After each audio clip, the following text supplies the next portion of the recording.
उमा सहित भगवान शिव का प्रकाट्य, उनके द्वारा अपने स्वरूप का विवेचन तथा ब्रह्मा आदि तीनों देवताओं की एकता का प्रतिपादन।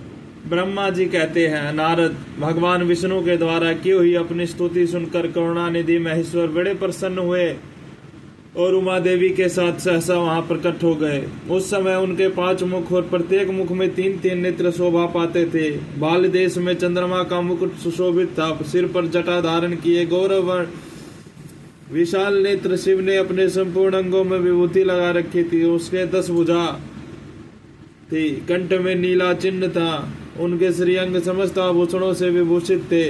उन सर्वांग सुंदर शिव के मस्तक भस्म मय त्रिपुंड से अंकित थे। ऐसे विशेषणों से युक्त परमेश्वर महादेव जी को भगवती उमा के साथ उपस्थित देख मैंने अपने और भगवान विष्णु ने पुनः प्रिय वचनों द्वारा उनकी स्तुति की। तब पापहारी करुणाकार भगवान महेश्वर ने प्रसन्नचित्त होकर उन श्री विष्णु देव को स्वास रूप से वेद का उपदेश दिया। मुने उनके बाद शिव ने परमात्मा श्री हरि को गुहा ज्ञान प्रदान किया। फिर उन परमात्मा ने कृपा करके मुझे भी वह ज्ञान दिया। वेद का ज्ञान प्राप्त करके कृतार्थ हुए भगवान विष्णु ने मेरे साथ हाथ जोड़ में ईश्वर को नमस्कार करके पुनः उनसे पूजा की विधि बताने तथा सदुपदेश देने के लिए प्रार्थना की। ब्रह्मा जी कहते हैं, मुने श्री हरि की यह बात सुनकर अत्यंत प्रसन्न हुए। कृपा निधान भगवान शिव ने प्रीतिपूर्वक यह बात कही। श्री शिव बोले, सुरश्रेष्ठगण, मैं तुम दोनों की भक्ति से निश्चय ही बहुत प्रसन्न हो। तुम लोग मुझ महादेव की ओर देखो। इस समय तुम्हें मेरा स्वरूप जैसा दिखाई देता है वैसे ही रूप का प्रयत्न पूर्वक पूजन चिंतन करना चाहिए। तुम दोनों महाबली हो और मेरी स्वरूप भूता प्रकृति से प्रकट हुए हो। मुझ सर्वेश्वर के दाएं बाएं अंगों से तुम्हारा आविर्भाव हुआ है। ये लोग पितामह ब्रह्मा मेरे दाहिने पार्श्व से उत्पन्न हुए और तुम विष्णु मुझ परमात्मा के वाम पार्श्व से प्रकट हुए हो। मैं तुम दोनों पर भली भांति प्रसन्न हूँ और तुम्हें मनोवांछित वर देता हूँ। मेरी आज्ञा से तुम दोनों की मुझ में सुदृढ़ भक्ति हो। ब्रह्मन, तुम मेरी आज्ञा का पालन करते हुए जगत की सृष्टि करो और वत्स विष्णु, तुम इस चराचर जगत का पालन करते रहो। हम दोनों ऐसा कहकर भगवान शंकर ने हमें पूजा की उत्तम विधि प्रदान की, जिसके अनुसार पूजित होने पर वे पूजक को अनेक प्रकार के फल देते हैं। शंभु की उपयुक्त बात सुनकर मेरे सहित श्री हरि ने महेश्वर को हाथ जोड़ प्रणाम करके बोला। भगवान विष्णु बोले, प्रभु, यदि हमारे प्रति आपके हृदय में प्रीति उत्पन्न हुई है और यदि आप हमें वर देना आवश्यक समझते हैं तो हम यही वर मांगते हैं कि आप में हम दोनों की सदा अनन्य एवं अविचल भक्ति बने रहे। ब्रह्मा जी कहते हैं, मुने श्री हरि की यह बात सुनकर भगवान हरि ने पुनः मस्तक झुकाकर प्रणाम करके हाथ जोड़े खड़े हुए उन नारायण देव से स्वयं कहा। श्री महेश्वर बोले, मैं सृष्टि पालन और संहार करता हूँ, सगुण और निर्गुण हूँ तथा सच्चिदानंद स्वरूप निर्विकार ब्रह्मा परमात्मा हूँ। विष्णु सृष्टि रक्षा और प्रलय रूप गुणों अथवा कार्यों के वेद में ही ब्रह्मा विष्णु और रुद्र नाम धारण करके 3 स्वरूप में विभक्त हुआ। हरे वास्तव में सदा निष्कल हो। विष्णु, तुमने और ब्राह्मणों ने मेरे अवतार के निमित्त जो स्तुति की है, तुम्हारी उस प्रार्थना को मैं अवश्य सच्ची करूंगा, क्योंकि भक्त वत्सल हो। ब्रह्मांड मेरा ऐसा ही परम उत्कृष्ट रूप तुम्हारे शरीर से इस लोक में प्रकट होगा, जो नाम से रुद्र कहलाएगा। मेरे अंश से प्रकट हुए रुद्र की सामर्थ्य मुझसे कम नहीं होगी। जो मैं हूँ वही है रुद्र है। पूजा की विधि विधान की दृष्टि से भी मुझ में और उसमें कोई अंतर नहीं है। जैसे ज्योति का जल आदि के साथ संपर्क होने पर भी उसमें सर्प स्पर्श दोष नहीं लगता, उसी प्रकार मुझ निर्गुण परमात्मा को भी किसी के संयोग से बंधन नहीं प्राप्त होता। यह मेरा शिव स्वरूप है। जब रुद्र प्रकट होंगे तब वे भी शिव के ही तुल्य होंगे। महामुने, उनमें और शिव में परायपन का भेद नहीं करना चाहिए। वास्तव में एक ही रूप सब जगत में व्यवहार निर्वाह के लिए 2 रूपों में विभक्त हो गया है। अतः शिव और रुद्र में कभी भेद बुद्धि नहीं करनी चाहिए। वास्तव में सारा दृश्य ही मेरे विचार से शिव रूप है। मैं तुम ब्रह्मा जो तथा जो ये रुद्र प्रकट होंगे वे सब के सब एक रूप है, इनमें भेद नहीं है। भेद मानने पर अवश्य ही बंधन होगा, तथापि मेरा शिव रूप ही सनातन है। यही सदा सब रूपों को मूलभूत कहा गया है। यह सत्य ज्ञान एवं अनंत ब्रह्मा है। ऐसा जानकर सदा मन से मेरे यथार्थ स्वरूप का दर्शन करना चाहिए। ब्रह्म सुनो, मैं तुम्हें गोपनीय बात बता रहा हूँ। मैं स्वयं ब्रह्मा जी की भ्रुकुटी से प्रकट होऊंगा। गुणों में भी मेरा प्रकाट्य कहा गया है। जैसा कि लोगों ने कहा है हर तामस प्रकृति है, वास्तव में उस रूप में अहंकार का वर्णन हुआ है। उस अहंकार को केवल तामस ही नहीं वैकारिक सात्विक भी समझना चाहिए, क्योंकि सात्विक देवगण वैकारिक अहंकारी ही सृष्टि है। यह तामस और सात्विक आदि भेद केवल नाम मात्र का है, वस्तुतः नहीं। वास्तव में हर को तामस नहीं कहा जा सकता। ब्राह्मण, इस कारण से तुम्हें ऐसा करना चाहिए। तुम तो इस सृष्टि के निर्माता बनो और श्री हरि इसका पालन करे, तथा मेरे अंश से प्रकट होने वाले जो रुद्र है वे इसका प्रलय करने वाले होंगे। ये जो उमा नाम से विख्यात परमेश्वरी प्रकृति देवी है, इन्हीं की शक्ति भूताभाग देवी और ब्रह्मा जी का सेवन करेंगी। फिर इन प्रकृति देवी से वहां जो दूसरी शक्ति प्रकट होगी वह लक्ष्मी रूप से भगवान विष्णु का आश्रय लेंगी। तदंतर पुनः काली नाम से जो तीसरी शक्ति प्रकट होगी वे निश्चय ही मेरे अंशभूत रुद्रदेव को प्राप्त होगी। वे कार्य की सिद्धि के लिए वहां ज्योति रूप से प्रकट होगी। इस प्रकार मैंने देवी की शुभ स्वरूपा पराशक्तियों का परिचय दिया। उनका कार्य क्रम से सृष्टि पालन और संहार का संपादन ही है। सुरश्रेष्ठ, ये सब की सब मेरी प्रिया प्रकृति देवी की अंशभूत है। हरे, तुम लक्ष्मी का सहारा लेकर कार्य करो। ब्रह्मा, तुम्हें प्रकृति की अंशभूता वाग देवी को पाकर मेरी आज्ञा के अनुसार मन से सृष्टि कार्य का संचालन करना चाहिए, और मैं अपनी प्रिया की अंशभूता पर काली का आश्रय ले रुद्र रूप से प्रलय संबंधी उत्तम कार्य करूंगा। तुम सब लोग अवश्य ही संपूर्ण आश्रमों तथा उनसे भिन्न अन्याय विविध कार्यों द्वारा चारों वर्णों से भरे हुए लोक की सृष्टि एवं रक्षा आदि करके सुख पाओगे। हरे, तुम ज्ञान विज्ञान से संपन्न तथा संपूर्ण लोकों के हितैषी हो, अतः अब मेरी आज्ञा पाकर जगत में सब लोगों के लिए मुक्तिदाता बनो। मेरा दर्शन होने पर जो फल प्राप्त होता है वही तुम्हारा दर्शन होने पर भी होगा। मेरी यह बात सत्य है, इसमें संशय के लिए स्थान नहीं। मेरे हृदय में विष्णु है और विष्णु के हृदय में मैं हूँ। जो इन दोनों में अंतर नहीं समझता वही मुझे विशेष प्रिय है। श्री हरि मेरे बाएं अंग से प्रकट हुए हैं, ब्रह्मा का दाहिने अंग से प्रकाट्य हुआ है, और महाप्रलयकारी विश्वात्मा रुद्र मेरे हृदय से प्रादुर्भूत होंगे। विष्णु, मैं ही सृष्टि पालन और संहार करने वाला रज आदि त्रिविध गुणों द्वारा ब्रह्मा विष्णु और रुद्र नाम से प्रसिद्ध हो तीन रूपों में पृथक प्रकट होता हो। साक्षात शिव गुणों से भिन्न है, वे प्रकृति और पुरुष से भी परे है। द्वितीय नित्य अनंत पूर्ण एवं निरंजन ब्रह्म परमात्मा है। तीनों लोकों का पालन करने वाले श्री हरि भीतर तमो गुण और बाहर सत्व गुण धारण करते हैं। त्रिलोकी के संहार करने वाले रुद्रदेव भीतर सतगुण और बाहर तमो गुण धारण करते हैं, तथा त्रिभुवन की सृष्टि करने वाले ब्रह्मा जी बाहर और भीतर भी रजोगुण ही है। इस प्रकार ब्रह्मा विष्णु तथा रुद्र इन तीन देवताओं में गुण है, परंतु शिव गुणतीत माने गए हैं। विष्णु, तुम मेरी आज्ञा से इन सृष्टिकर्ता पितामह का प्रसन्नता पूर्वक पालन करो। ऐसा करने से तीनों लोकों में पूजनीय होगे। श्री हरि को सृष्टि की रक्षा का भार एवं भोग मोक्ष दान का अधिकार दे भगवान शिव का अंतर्धान होना। परमेश्वर शिव बोले, उत्तम व्रत का पालन करने वाले हरे विष्णु, अब तुम मेरी दूसरी आज्ञा सुनो। उसका पालन करने से तुम सदा समस्त लोकों में मान्य और पूजनीय बने रहोगे। ब्रह्मा जी के द्वारा रचे गए लोक में जब कोई दुख या संकट उत्पन्न हो तब तुम उन संपूर्ण दुखों का नाश करने के लिए सदा तत्पर रहना। तुम्हारे संपूर्ण दुस्सह कार्यों में तुम्हारी सहायता करूंगा। तुम्हारे जो दुर्जय और अत्यंत उत्कृष्ट शत्रु होंगे उन सबको मैं मार गिराऊंगा। हरे, तुम नाना प्रकार के अवतार धारण करके लोक में अपनी उत्तम कीर्ति का विस्तार करो और सबके उद्धार के लिए तत्पर रहो।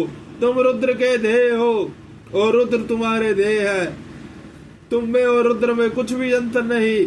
जो मनुष्य रुद्र का भक्त होकर तुम्हारी निंदा करेगा उसका सारा पुण्य तत्काल भस्म हो जाएगा।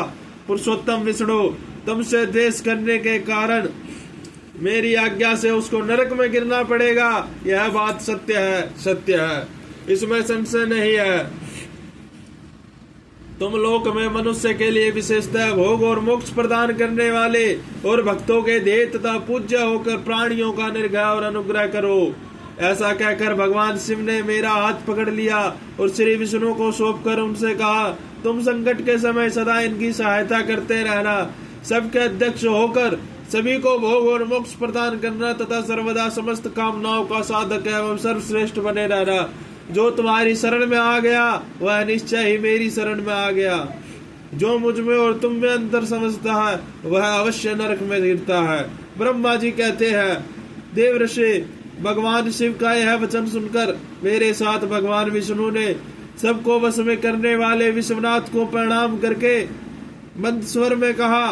श्री विष्णु बोले, करुणा सिंधु जगन्नाथ शंकर, मेरी यह बात सुनिए। मैं आपकी आज्ञा के अधीन रहकर यह सब कुछ करूंगा। स्वामिन, जो मेरा भक्त होकर आपकी निंदा करे उसे आप निश्चय ही नरकवास प्रदान करे। नाथ, जो आपका भक्त है वह मुझे अत्यंत प्रिय है। जो ऐसा जानता है उसके लिए मोक्ष दुर्लभ नहीं है। श्री हरि का यह कथन सुनकर दुखहारी हर ने उसकी बात का अनुमोदन किया और नाना प्रकार के धर्मों का उपदेश देकर हम दोनों के हित की इच्छा से हमें अनेक प्रकार के वर दिए। इसके बाद भक्त वत्सल भगवान शंभु कृपा पूर्वक हमारी ओर देखकर हम दोनों के देखते देखते सहसा वही अंतर ध्यान हो गए। तभी से इस लोक में लिंग पूजा का विधान चालू हुआ है। लिंग में प्रतिष्ठित भगवान शिव भोग और मोक्ष देने वाले हैं। शिवलिंग की जो वेदी या अर्घ्य है वह महादेव का स्वरूप है और लिंग साक्षात महेश्वर का लय का अधिष्ठान होने के कारण भगवान शिव को लिंग कहा गया है, क्योंकि उन्हीं में निखिल जगत का लय होता है। महामुनि, जो शिवलिंग के समीप कोई कार्य करता है उसके पुण्य फल का वर्णन करने की शक्ति मुझमें नहीं है।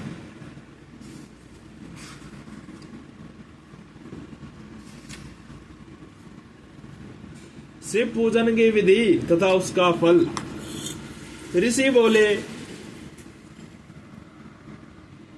व्यास शिष्य महाभाग सूत जी, आपको नमस्कार है।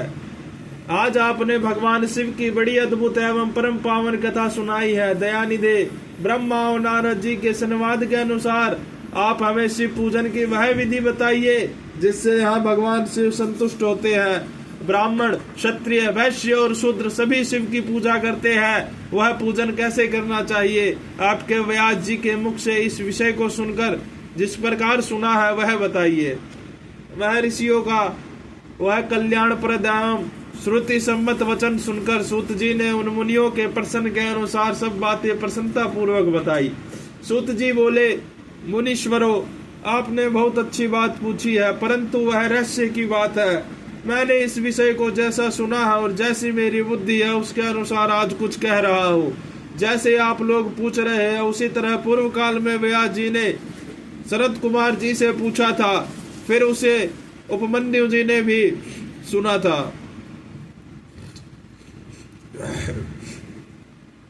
व्यास जी ने शिव पूजन आदि जो भी विषय सुना था उसे सुनकर उन्होंने लोक हित की कामना से मुझे पढ़ा दिया था।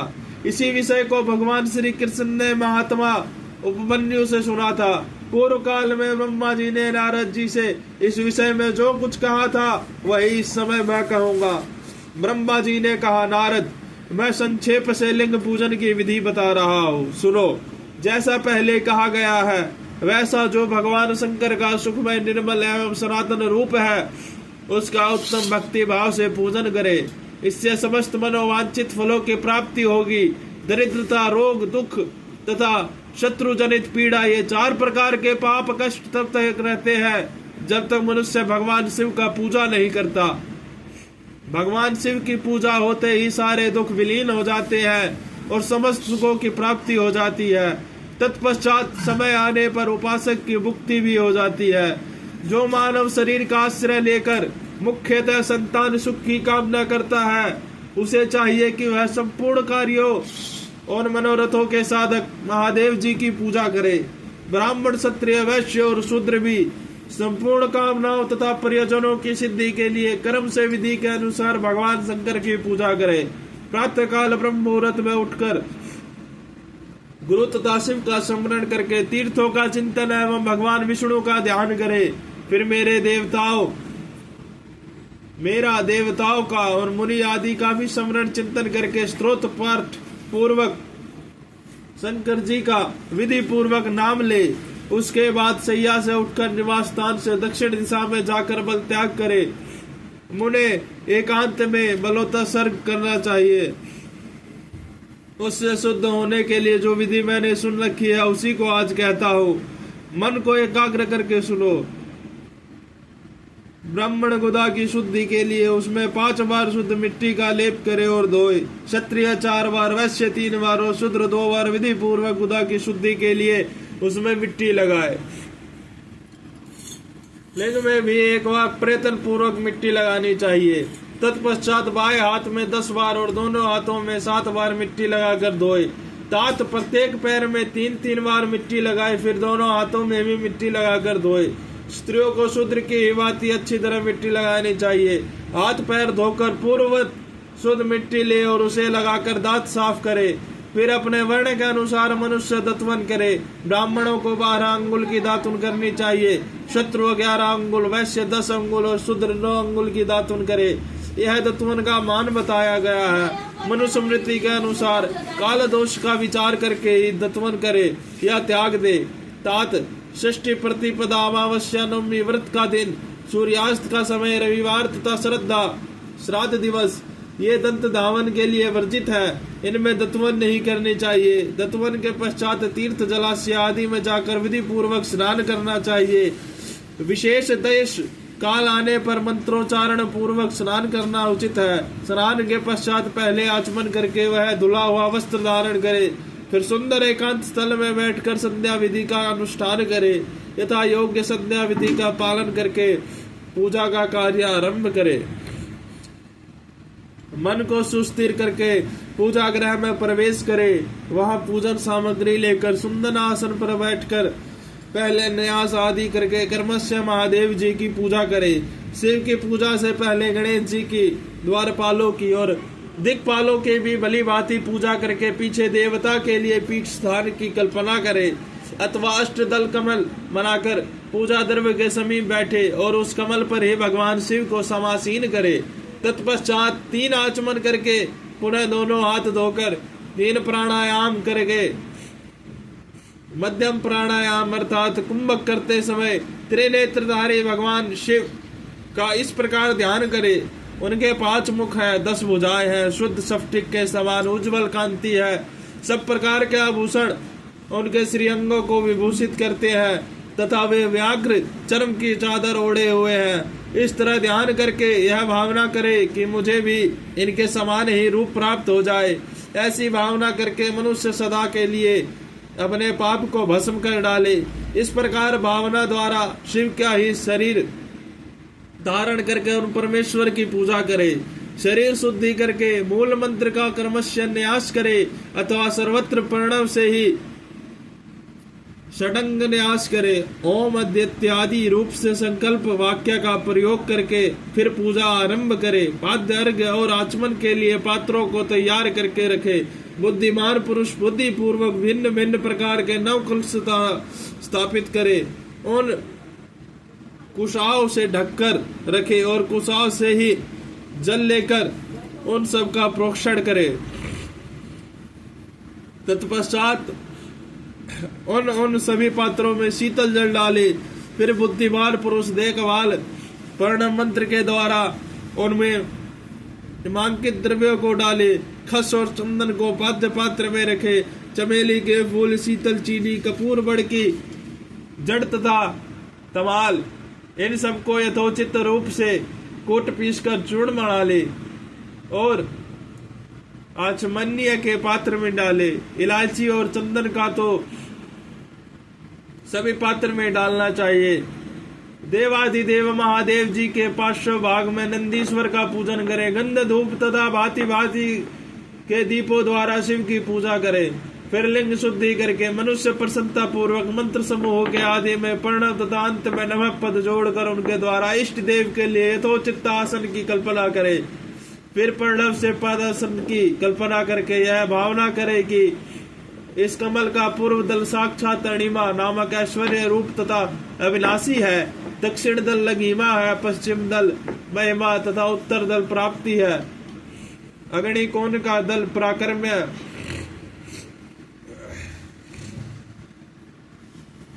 नृत्य कोण का दल इस तत्व है, व्यावय कोण का दल वाशितव है, ईशान कोण का दल सर्वज्ञत्व है और उस कमल के कारणी का को सोम कहा जाता है। सोम के नीचे सूर्य है, सूर्य के नीचे अग्नि और अग्नि के भी नीचे धर्म आदि के स्थान है। कर्म से ऐसी कल्पना करने के पश्चात चारों दिशाओं में अव्यक्त महत्व अहंकार तानु के विकारों की कल्पना करे। सोम के अंत में स्तव रज और तम इन तीनों गुणों की कल्पना करे। इसके बाद सख्योजातम प्रपगामी इत्यादि मंत्र से परमेश्वर शिव का आवाहन करे। ओम वामदेवाय नमः इत्यादि वामदेव मंत्र से उन्हें आसन पर विराजमान करे। फिर ओम तत्पुरुषाय विद्महे इत्यादि रुद्र गायत्री द्वारा इष्ट देव का सानिध्य प्राप्त करके उन्हें अघोर भोयत इत्यादि अघोर मंत्र से वहां निरुद्ध करे। फिर ईशान सर्वविज्ञमान इत्यादि मंत्र से आराध्य देव का पूजन करे। पाद्यवाचमन्य अर्पित करके अर्घ्य दे। तत्पश्चात गंध और चंदन मिश्रित जल से विधि पूर्वक रुद्रदेव को स्नान कराए। फिर पंचा गव्य निर्माण की विधि से पांचों द्रव्यों को एक पात्र में लेकर प्रणव से ही अभिमंत्रित करके उन मिश्रित गव्य पदार्थों द्वारा भगवान को नहलाए। तत्पश्चात पृथक पृथक दूध दही मधु गन्ने के रस तथा घी से नहलाकर समस्त विष्णु के दाता और हितकारी पूजनीय महादेव जी का प्रणव के उच्चारण पूर्वक पवित्र द्रव्यों द्वारा अभिषेक करे। पवित्र जल पात्रों में मंत्रोच्चारण पूर्वक जल डाले। डालने से पहले साधक श्वेत वस्त्र से उस जल को यथोचित रीति से छान ले। उस जल को तब तक दूर न करे तब तक इष्ट देव को चंदन न चढ़ा ले। तब सुंदर अक्षतों द्वारा प्रसन्नता पूर्वक शंकर जी की पूजा करे। उनके ऊपर कुश अपमार्ग कपूर चमेली चंपा गुलाब श्वेत कनेर बेला कमल और उत्पल आदि भांति भांति के अपूर्व पुष्प एवं चंदन आदि चढ़ाकर पूजा करे। परमेश्वर शिव के ऊपर जल की धारा गिरती रहे इसकी भी व्यवस्था करे। जल से भरे भांति भांति के पात्रों द्वारा महेश्वर को नहलाए। मंत्रोच्चारण पूर्वक पूजा करनी चाहिए, वह समस्त फलों को देने वाली है। तात अब मैं तुम्हें समस्त मनोवांछित कामनाओं की सिद्धि के लिए उन पूजा संबंधी मंत्रों का भी संक्षेप बता रहा हूं।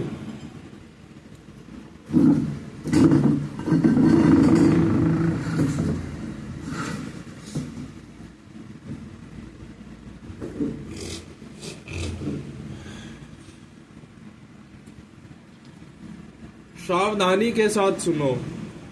पावन मान मंत्र से, वाड में इत्यादि मंत्र से, रुद्र मंत्र तथा नील रुद्र मंत्र से सुंदर एवं शुभ पुरुषोक्त से, श्री सूक्त से सुंदर अथर्व शीर्ष के मंत्र से, आनो भद्रा इत्यादि शांति मंत्र से, शांति संबंधी दूसरे मंत्रों से, भारुंड मंत्र और अरुण मंत्रों से, अर्थाविष्ट शाम तथा देवव्रत शाम से, अभितवा इत्यादि रथंत्र साम से, पुरुषोक्त से, मृत्युंजय मंत्र से तथा पंचाक्षर मंत्र से पूजा करे। 1 सहस्त्र अथवा 101 जल धाराएं गिराने की व्यवस्था करे। यह सब वेद मार्ग से अथवा नाम मंत्रों से करना चाहिए। तदंतर भगवान शंकर के ऊपर चंदन और फूल आदि चढ़ाए। पर्ण से ही मुखवास तांबूल आदि अर्पित करे। इसके बाद जो स्फटिक मणि के समान निर्मल निष्कल अविनाशी सर्वलोक कारण सर्वलोकमय परम देव है, जो ब्रह्मा रुद्र इंद्र और विष्णु आदि देवताओं के भी दृष्टि में नहीं आते, वेद वेदता विद्वान ने जिन्हें वेदांत में मनवाणी के अगोचर बताया है, जो आदि मध्य और अंत से रहित तथा समस्त रोगियों के लिए औषध रूप है, जिनकी शिव तत्व के नाम से ख्याति है तथा जो शिवलिंग के रूप में प्रतिष्ठित है, उन भगवान शिव का शिवलिंग के मस्तक पर प्रणाम मंत्र से ही पूजन करे। धूप दीप नैवेद्य सुंदर तांबूल एवं सुरमय आरती द्वारा यथोक्त विधि से पूजा करके स्तोत्रों तथा अन्य नाना प्रकार के मंत्रों द्वारा उन्हें नमस्कार करे। फिर अर्घ्य देकर भगवान के चरणों में फूल बिखेरे और साष्टांग प्रणाम करके देवेश्वर शिव की आराधना करे। फिर हाथ में फूल लेकर खड़ा हो जाए और दोनों हाथ जोड़कर निमांकित मंत्र से सर्वेश्वर शंकर की पुनः प्रार्थना करे। अज्ञानागधि वा ज्ञान जय जय पूजाधिकम मया कृत्यम तदस्तु सफलम कृपया तव शंकर।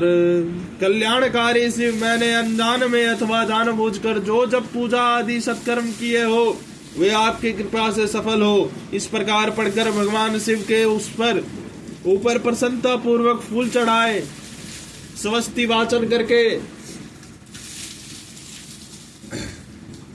नाना प्रकार की आशीष प्रार्थना करे। फिर शिव के ऊपर मार्जन करना चाहिए।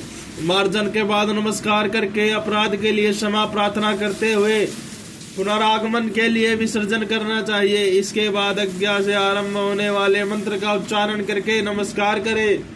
फिर संपूर्ण भाव से विभोर हो इस प्रकार प्रार्थना करे। शिवे भक्ति ही शिवे भक्ति, शिवे भक्ति वर्व अनथ्या शरणम नास्ति तमेव शरणम मम। प्रत्येक जन्म में मेरी शिव में भक्ति हो, शिव में भक्ति हो, शिव में भक्ति हो। शिव के सिवा दूसरा कोई मुझे शरण देने वाला नहीं। महादेव आप ही मेरे लिए शरण दाता है। इस प्रकार प्रार्थना करके संपूर्ण सिद्धियों के दाता देवेश्वर शिव का पराभक्ति के द्वारा पूजन करे। विशेषतः गले की आवाज से भगवान को संतुष्ट करे। फिर सह परिवार नमस्कार करके अनुपम प्रसन्नता का अनुभव करते हुए समस्त लौकिक कार्य सुख पूर्वक करता रहे। जो इस प्रकार शिव भक्ति परायण हो, प्रतिदिन पूजन करता है, उसे अवश्य ही पग पग पर सब प्रकार की सिद्धि प्राप्त होती है। वह उत्तम वक्ता होता है तथा उसे मनोवांछित फल की निश्चय ही प्राप्ति होती है। रोग दुख दूसरों के निमित्त होने वाला उद्वेग कुटिलता तथा विष आदि के रूप में जो जो कष्ट उपस्थित होता है उसे कल्याणकारी परम शिव अवश्य नष्ट कर देते हैं। उस उपासक का कल्याण होता है। भगवान शंकर की पूजा से उसमें अवश्य सद्गुणों की वृद्धि होती है।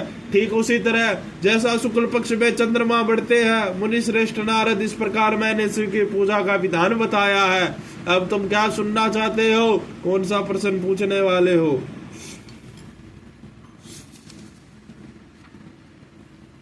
भगवान शिव की श्रेष्ठता तथा उनके पूजन की अनिवार्य आवश्यकता प्रतिपादन।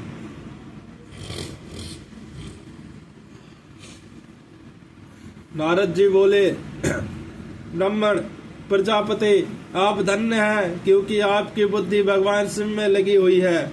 विदे आप पुनः इसी विषय का सम्यक प्रकार से विस्तार पूर्वक वर्णन करें।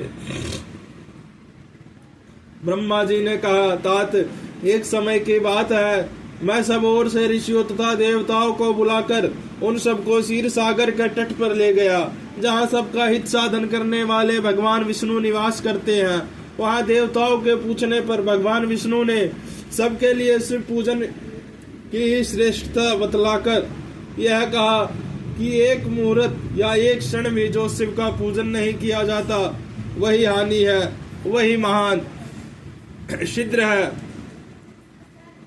वही अंधापन है, वही मूर्खता है। जो भगवान शिव की भक्ति में तत्पर है, जो मन से उन्हीं को प्रणाम और उन्हीं का चिंतन करते हैं, वे कभी दुख के भागी नहीं होते। जो महान सौभाग्यशाली पुरुष मनोहर भवन सुंदर आभूषणों से विभूषित स्त्रियां जितने से मन को संतोष होता था, उतना धन, पुत्र, पौत्र आदि संतति, आरोग्य, सुंदर शरीर, अलौकिक प्रतिष्ठा, सर्वज्ञ सुख, अंत में मोक्ष रूपी फल तथा परमेश्वर शिव की भक्ति चाहते हैं। वे पूर्व जन्म के महान पुण्य से भगवान सदा शिव की पूजा अर्चा में प्रवृत्त होते हैं।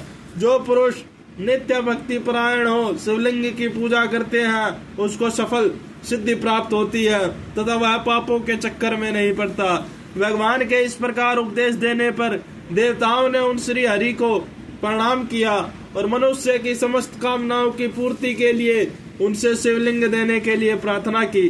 मुनि श्रेष्ठ, उस प्रार्थना को सुनकर जीवों ने उद्धार में तत्पर रहने वाले भगवान विष्णु ने विश्वकर्मा को बुलाकर कहा, विश्वकर्मन, तुम मेरी आज्ञा से संपूर्ण देवताओं को सुंदर शिवलिंग का निर्माण करके दो।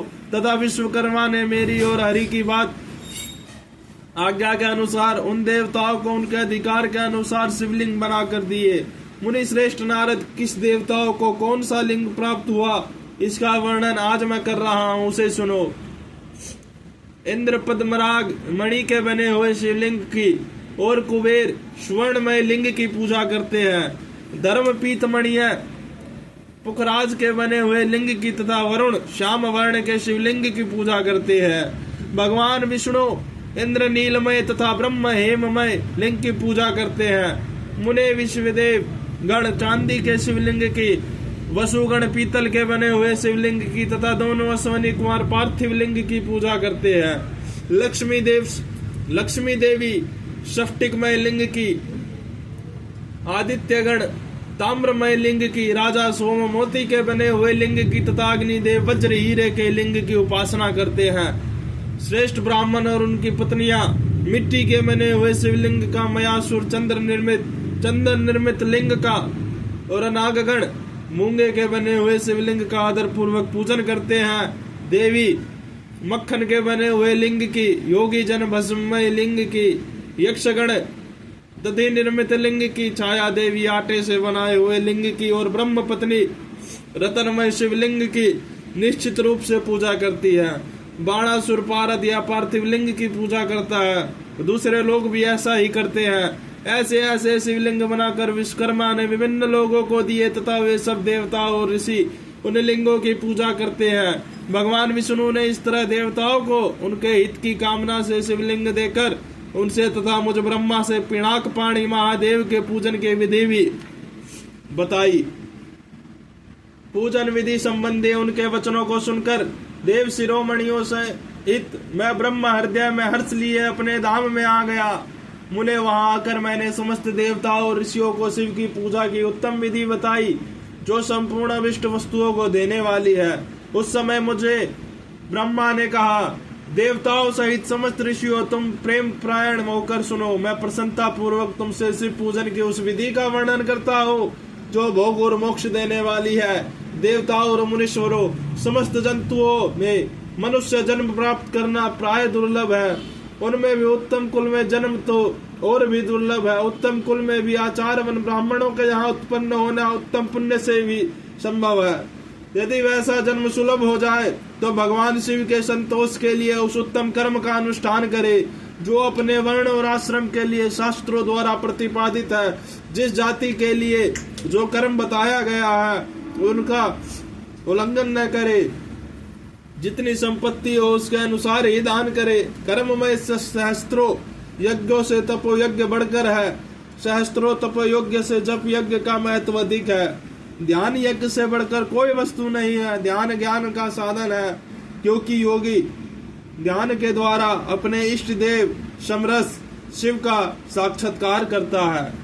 ध्यान यज्ञ में तत्पर रहने वाले उपासक के लिए भगवान शिव सदा ही सन्निहित है। जो विज्ञान से संपन्न है उन पुरुषों की शुद्धि के लिए किसी प्रायश्चित आदि की आवश्यकता नहीं है। मनुष्य को जब तक ज्ञान की प्राप्ति न हो तब तक वह विश्वास दिलाने के लिए कर्म से ही भगवान शिव की आराधना करे। जगत के लोगों को एक ही परमात्मा अनेक रूपों में व्यक्त हो रहा है। एकमात्र भगवान सूर्य एक स्थान में रहकर भी जलाशय आदि विभिन्न वस्तुओं में अनेक से दिखाते हैं। देवताओं संसार में जो जो सत्य असत वस्तु देखी या सुनी जाती है वह सब पर ब्रह्म शिव रूप ही है, ऐसा समझो। जब तक तत्व ज्ञान न हो जाए तब तक प्रतिमा की पूजा आवश्यक है। ज्ञान के अभाव में जो प्रतिमा पूजा की अवहेलना करता है उसका पतन निश्चित है। इसलिए ब्राह्मणों, यह यथार्थ बात सुनो। अपनी जाति के लिए जो कर्म बताया गया है उसका प्रयत्न पूर्वक पालन करना चाहिए। जहाँ यहाँ यथावत भक्ति हो उस आराध्य देव का पूजन आदि अवश्य करना चाहिए, क्योंकि पूजन और दान आदि के बिना पातक दूर नहीं होते।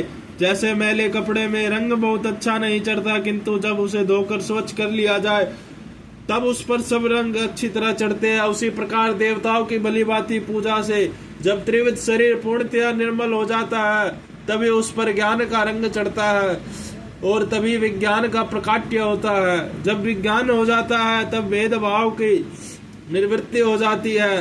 भेद की संपूर्णतया निवृत्त हो जाने पर द्वंद्व दुख दूर हो जाते हैं और द्वंद्व दुख से रहित पुरुष शिव रूप हो जाता है।